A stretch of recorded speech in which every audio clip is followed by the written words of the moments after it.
Test 4. You will hear a number of different recordings and you will have to answer questions on what you hear. There will be time for you to read the instructions and questions, and you will have a chance to check your work. All the recordings will be played once only. The test is in 4 sections. At the end of the test, you will be given 10 minutes to transfer your answers to an answer sheet. Now turn to Section 1. Section 1. You will hear a woman inquiring about a job vacancy.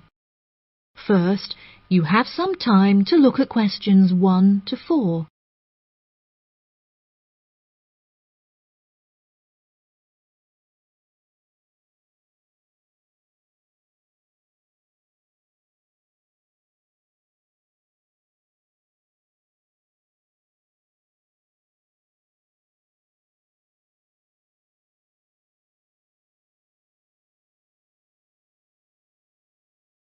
You will see that there is an example that has been done for you. On this occasion only, the conversation relating to this will be played first. Hi there. Welcome to the Job Centre. How can I help? Good morning. I'm here to inquire as to whether you have any jobs available at the moment. Yes, we have several available. What kind of job is it that you're looking for? Well, I'll take any part-time jobs I can get. I'm really strapped for cash at the moment. The type of work the woman is looking for is a part-time job, so part-time has been written in the space. Now we shall begin. You should answer the questions as you listen, because you will not hear the recording a second time. Listen carefully and answer questions 1 to 4. Hi there. Welcome to the Job Centre. How can I help? Good morning. I'm here to inquire as to whether you have any jobs available at the moment. Yes, we have several available. What kind of job is it that you're looking for? Well, I'll take any part-time jobs I can get. I'm really strapped for cash at the moment. OK. Bear with me while I have a browse on our system. Here we are. We have 3 vacancies at the moment, all involving quite different roles. That sounds promising. What are they? The first one is for a post as a receptionist. It says here that experience in reception or general administration is preferred, but not essential. Have you worked on a reception desk previously? No, I haven't. I had a baby quite young, and so I have very little work experience. Could you tell me a few more details? Yes, of course. The job will be to mainly provide quality customer service, both over the phone and in person. When customers are waiting, you will be expected to provide them with refreshments and ensure they have a first-rate experience. I think I could manage that, and I'm a very friendly person. That's great. Do you have any information about the hours involved? It says here that you will be expected to work several early mornings, 4 days a week. Any other requirements? Yeah, you'll have to go through a couple of weeks of unpaid training before qualifying for the post. I don't know if I would be able to fully commit to that. Did you say it's 4 days per week? Yeah, it says here 4 days a week, with another day off per week when requested in advance. It also explicitly states that at least one of your working days must fall on a weekend. I'll have to think about that and talk to my babysitter. Before you hear the rest of the conversation, you have some time to look at questions 5 to 10.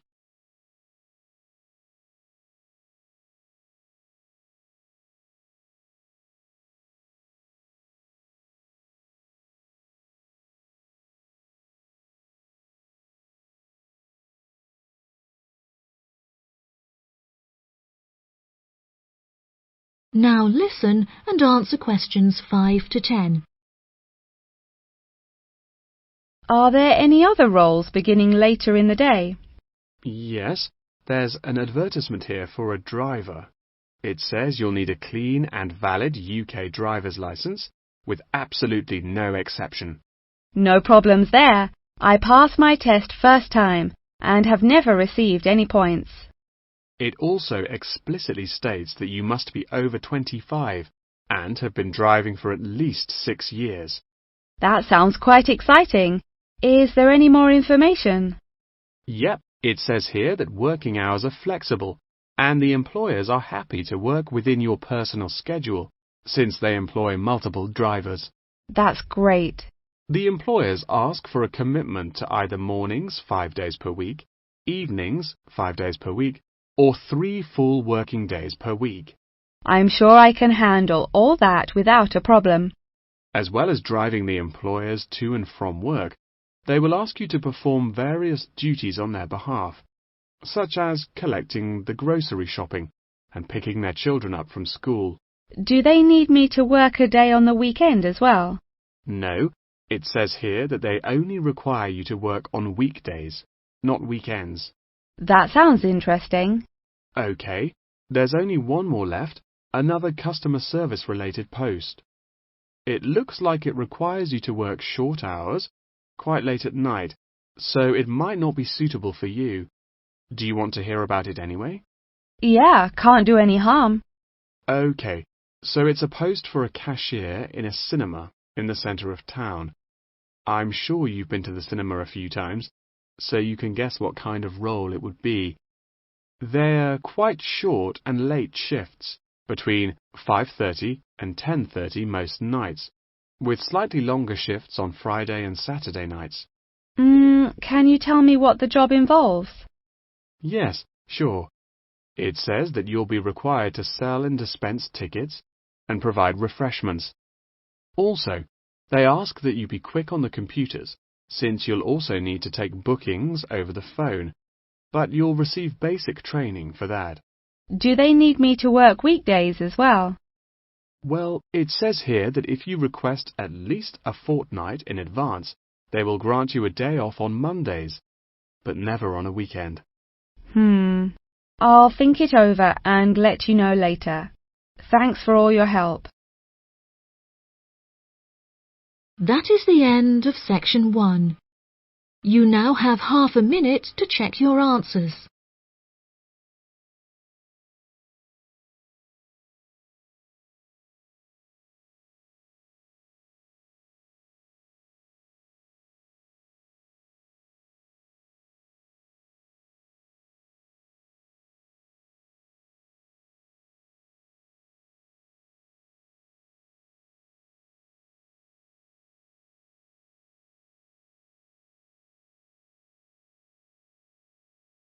Now turn to section 2.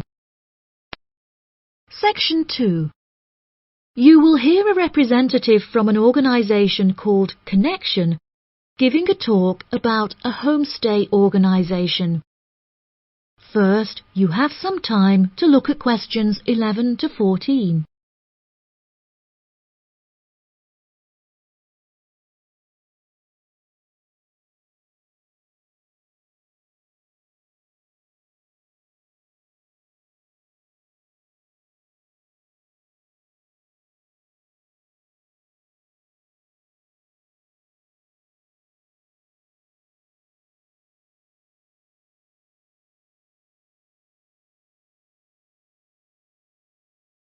Now listen carefully and answer questions 11 to 14.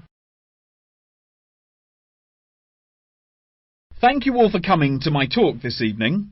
It's nice to see so many people in the audience. For those of you who don't know very much about Connection, let me start by giving you some background information about it. Connection is a British organisation that facilitates homestays all over the globe.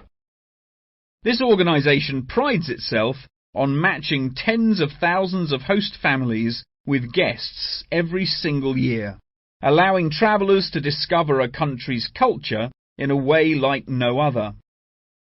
Homestays are ideal for both travellers and homeowners, enabling intercultural exchanges and the development of lifelong friendships while providing travellers with often discounted accommodation costs and host families with a steady income from the comfort of their own homes. The homestay experience is particularly popular with university exchange students looking for a more genuine insight into their country of choice and an unrivaled opportunity to develop their language skills. The homestay experience is truly unique and once in a lifetime, and one that you will likely remember for the rest of your lives. It is important to note, however, that some people will find it difficult to adapt to the new country, with many enduring what is known as culture shock. Connection's advice for those suffering from culture shock is to go out and make as many friends as possible, no matter how difficult you may find it. Friends are guaranteed to help you feel more integrated as part of the local society and show you some great places to hang out. At first, it might seem extremely challenging to overcome the language barrier between you and your host family. However, you will find that you quickly overcome this and develop a very close and almost familial relationship. Many of our travellers have suggested that they have found discussing their hobbies and other interests with their host families is the best way to overcome any barriers, since you are more likely to find something you share in common. For example, you might find that you are both passionate about football and end up playing in the local field every week. One of our guests undertaking a homestay in a rural area of the UK told us that she and her host now take a Tai Chi class together upon a hilltop at sunrise, calling the experience absolutely breathtaking. After the first few weeks, you will find your understanding of the people around you and their culture deepens by leaps and bounds, and you will soon become one of the locals. Our hosts in over 140 countries turn a location into a culture, time into experience, and strangers into friends. Before you hear the rest of the talk, you have some time to look at questions 15 to 20.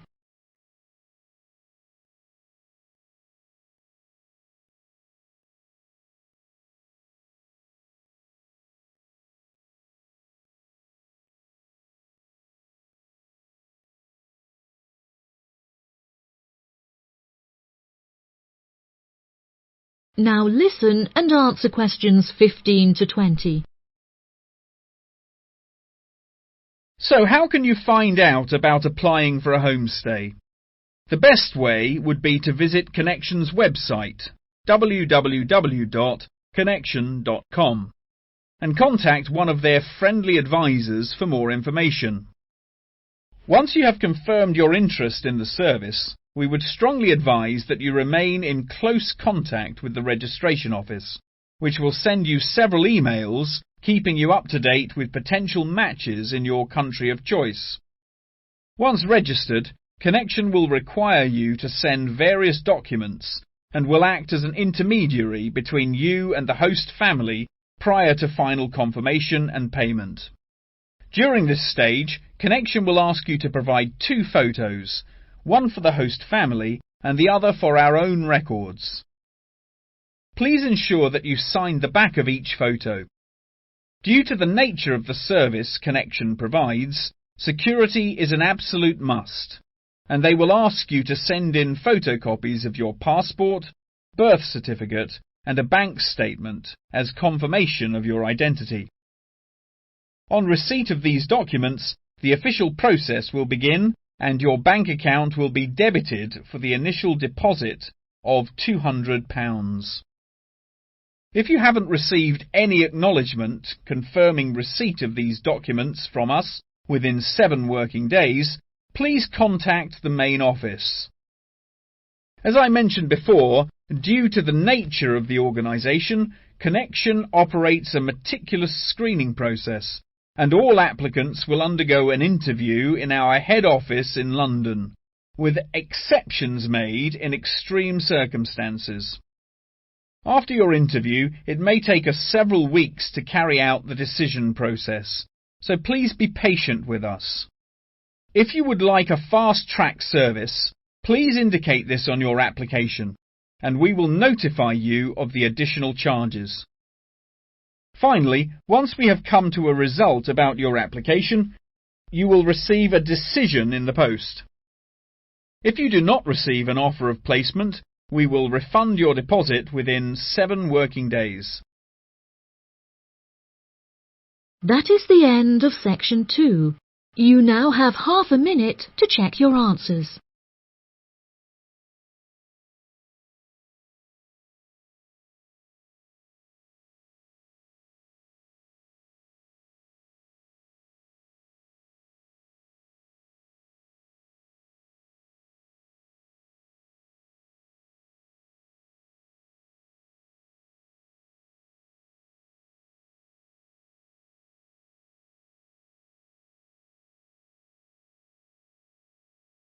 Now turn to section 3. Section 3. You will hear a conversation between 2 students and their professor discussing an essay. First, you have some time to look at questions 21 to 26.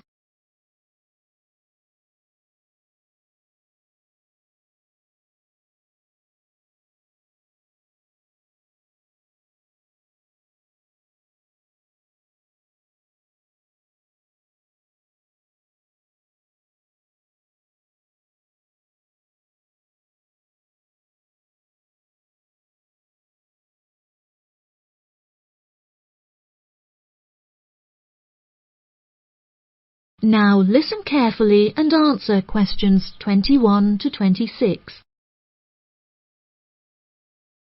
For next week, I'd like you to undertake a piece of research in preparation for writing your final essay. In order to gain top marks, you must include a range of primary, secondary, and tertiary sources. Are there any questions? Yes, Professor, I have a question. We haven't yet covered how to undertake this sort of research in much depth, and I'm a little unsure of what you want us to do. In telling us to include primary sources, do you mean you want us to design and distribute a questionnaire, analysing the results? You could design a questionnaire, but you'll soon find that distributing a questionnaire on such a large scale is somewhat troublesome. We couldn't possibly expect you to do it effectively as an individual university student without the necessary resources. No, ideally, I would like you to form 1 or 2 focus groups and interview them. This will provide you with a more qualitative approach. If your strengths lie in mathematics, please by all means take a more quantitative approach, but this will be more strenuous and time-consuming, and isn't entirely necessary for the purpose of this study.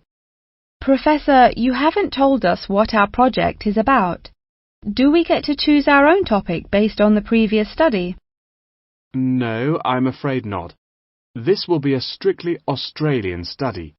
However, you can choose which angle you'd like to take, so long as it remains within the realm of anthropology.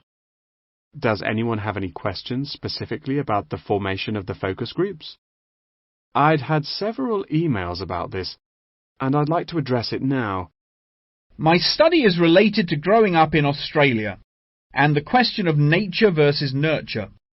I've gathered more than 200 school children who would be happy to participate in a focus group. Do you think we'll need to include that many participants in a focus group? Blimey, Douglas, well done for finding that many willing children, but you definitely don't need that many for the study you're going to undertake. I'd say you need no more than 5 children per group, and no more than 3 groups, so 15 children altogether. You definitely need to control the group size in order to generate a meaningful dialogue. OK, if it's useful, I'll try and do it.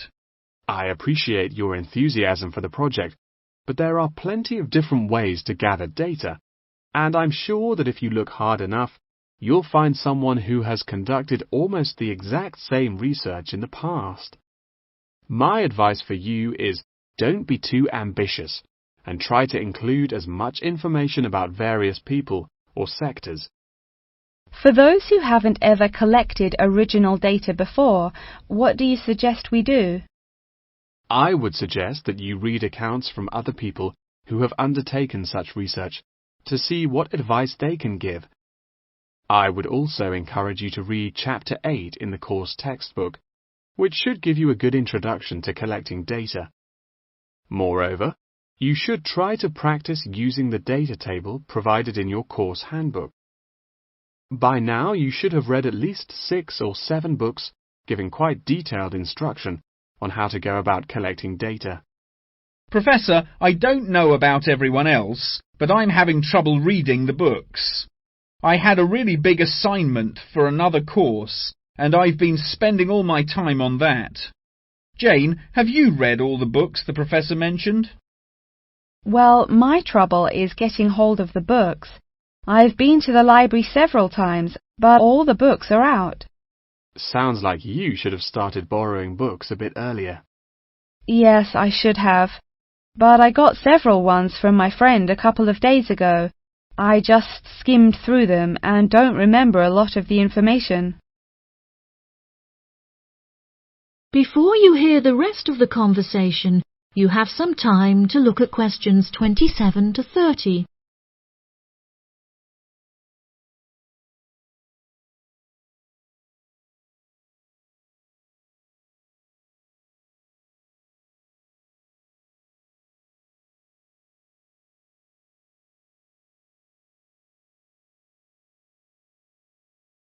Now listen and answer questions 27 to 30.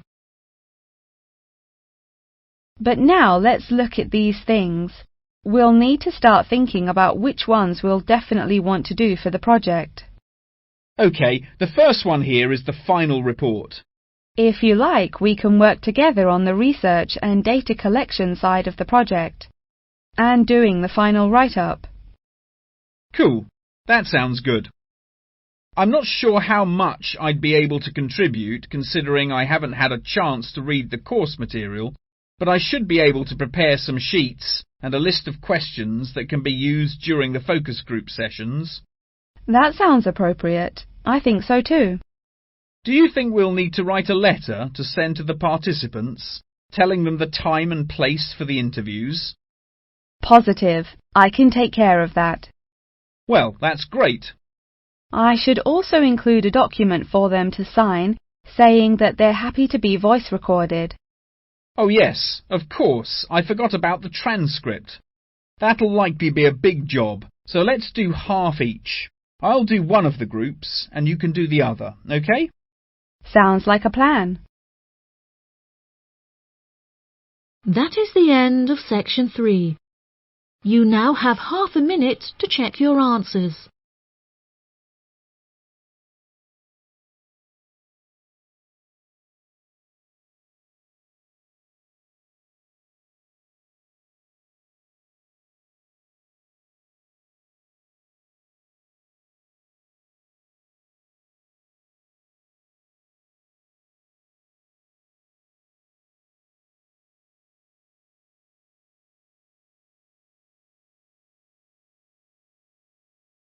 Now turn to section 4. Section 4. You will hear a talk on the research of the graphical symbol.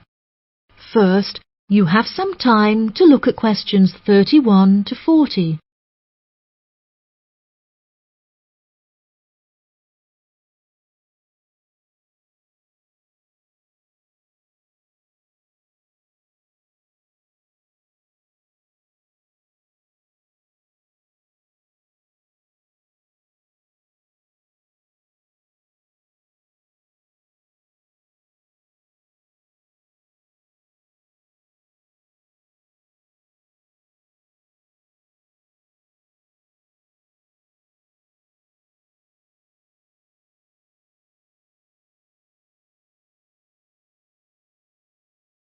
Now listen carefully and answer questions 31 to 40.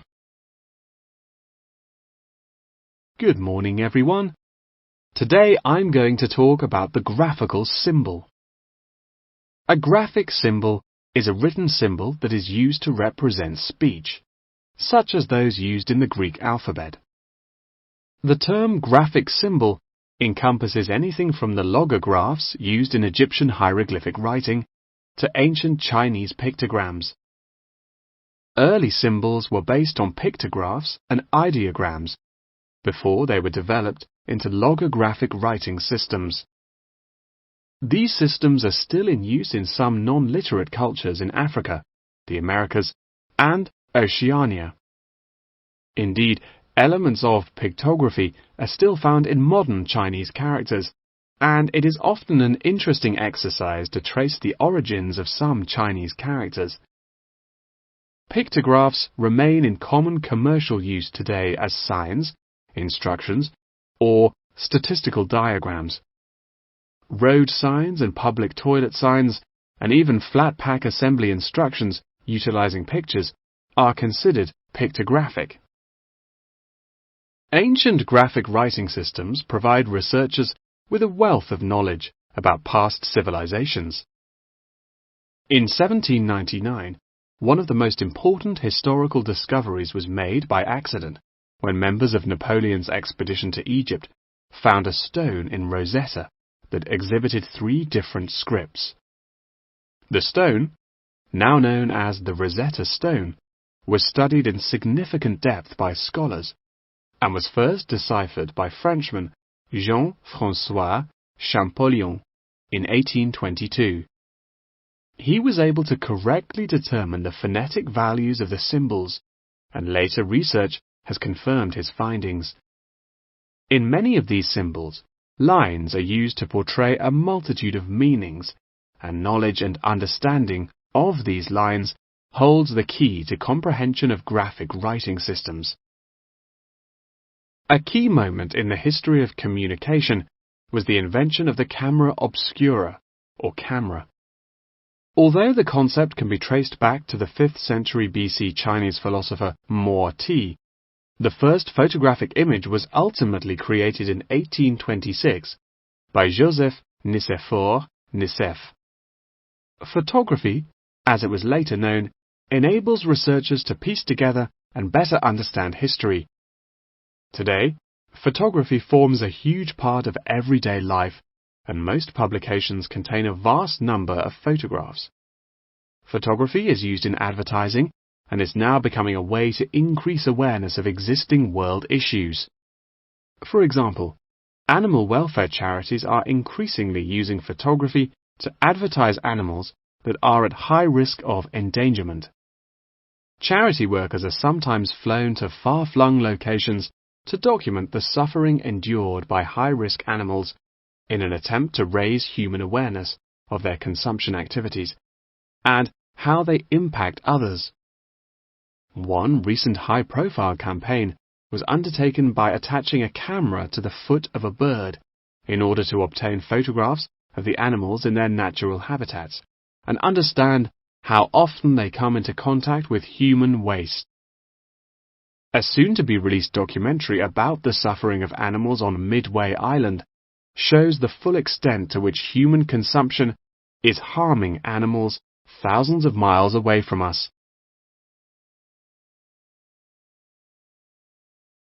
As photography continues to progress, with the use of drones now becoming somewhat commonplace, we should expect more and more objects to be included in the future, expanding the horizon of photography ever further.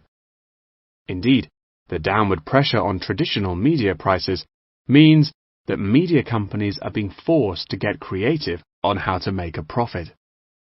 Many have found that the answer to this lies in advertising, and companies are now willing to devote a large portion of their budgets to advertising in newspapers.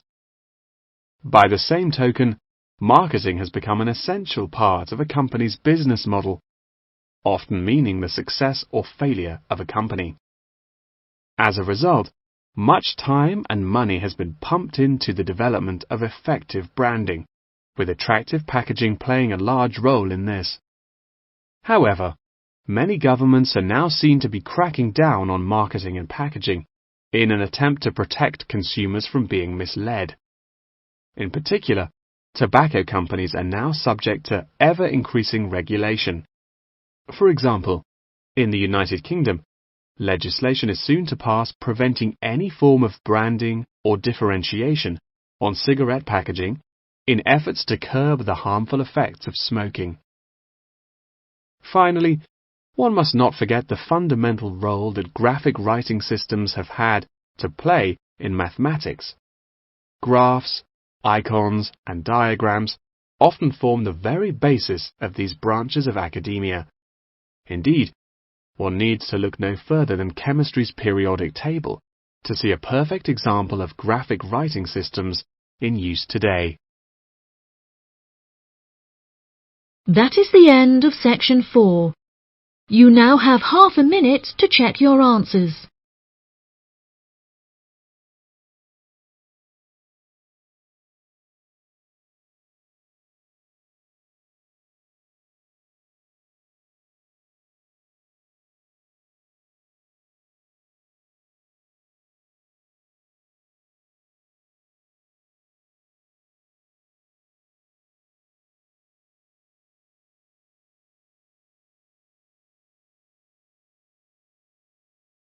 That is the end of the listening test.